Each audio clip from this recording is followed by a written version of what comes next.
Hi friends, welcome to my channel A to Z Anu make smart. ఈరోజు కార్తీక పురాణం 25వ అధ్యాయం అవతార నిర్ణయం.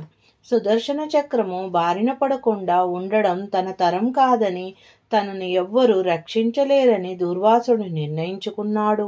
వైకుంఠం చేరుకున్నాడు. శ్రీహరిని దర్శించుకున్నాడు. హే మాధవ, మధుసూదన, ఆర్తత్రణ పారాయణ, జగద్రక్షక, నీవు తప్ప నన్ను రక్షించువారెవ్వరు లేరు. సుదర్శన చక్రం నన్ను తరుముచూ వచ్చుచున్నది. భక్త అగ్రగణ్య, భక్తాత్రణ పారాయణ, శరణు శరణు అని వేడుకున్నాడు. ఓయి దుర్వాస, నీకిది ఏ పాటి కనుక ఇంత ఆవేశమా? సత్కార్యాలు సానుకూలపరిచి విజయవంతం చేయవలసిన భాగవతోత్తముడివి, నీకిదేం పని? భక్తులన్నా భక్తుల చేష్టలన్నా నాకు ప్రీతిపాత్రమని నీకు తెలుసు కదా. నా భక్తుడైన అంబరీషుణ్ణి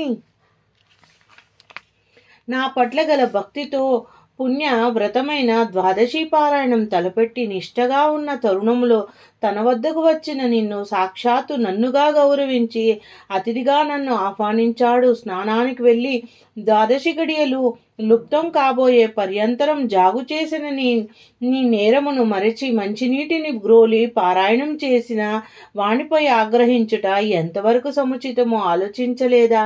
పైగా అతడిని శపించి తీరని అపచారం చేసిటివి. గోవులను హరిభక్తులను బాధించిన వారి పట్ల నేను శిక్షాక్రమంతో సంతరించునని నీకు తెలియను కదా. అంబరీషునికి శాపమిచ్చావు. భయంకపితుడై నన్ను ధ్యానిస్తూ అంబరీషునికి నీ మాటలేవి వినబడలేదు.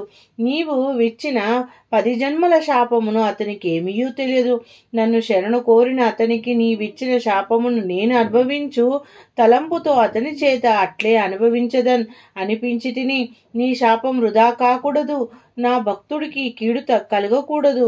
నీ శాపానికి చెదరక బెదరక సంసిద్ధతను పలకడంతో కోపించి కఠిన శాపంను ఇవ్వగోరి నీవు పూనుకోబోగా సుదర్శనాన్ని నీపై ప్రయోగించాను. దానిని వారించుటకు అతడే సమర్థుడు. నీవు అంబరీషునికి ఇచ్చిన 10 జన్మములను లోకోపకారంగా నేను ధరింతును. మొదటిదైన చేపరూపం ధరించిన సోమకుడనే రాక్షసుణ్ణి వధించి వేదాలను కాపాడుతాను.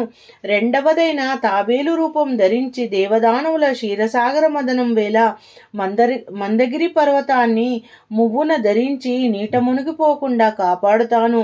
మూడవదైన వరహ జన్మమెత్తి హిరణ్యాక్షకుని చంపి అతడు చుట్టగా చుట్టి పట్టుకుపోతున్న భూమిని రక్షిస్తాను. నాలుగోదైన వికృత రూపం అవతారమగు నరసింహమూర్తిని జన్మించి హిరణ్యకశ్యపుని వధించి ప్రహ్లాదుని రక్షిస్తాను. 5వ జన్మయగు మరుగుజ్జు అవతారం వామనునై బలిచక్రవర్తిని గర్భాపహరణం చేస్తాను. 6వ జన్మమగు జాలిలేని బ్రాహ్మడుగా పరశురామునిగా జన్మించి మదోన్మత్తులగు రాజులని సంహరిస్తాను.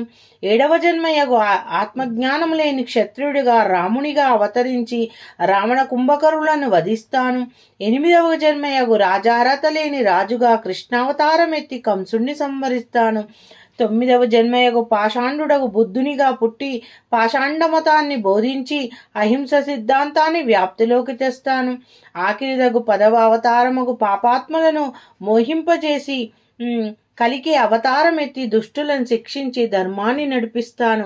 దుర్వాస మునీంద్ర, కోపావేశంతో రుద్రాంశ సంభూతుడవైన నీ నోట వెలువడిన శాపోక్తులు వృధా కాకూడదని ధర్మ సంస్థాపనార్థం నేను భూమిలో అవతారములెత్తి లోక సంరక్షణార్థం నా భక్తునికి శాప ప్రభావం కలగకుండా వ్యవహరించబడతాను.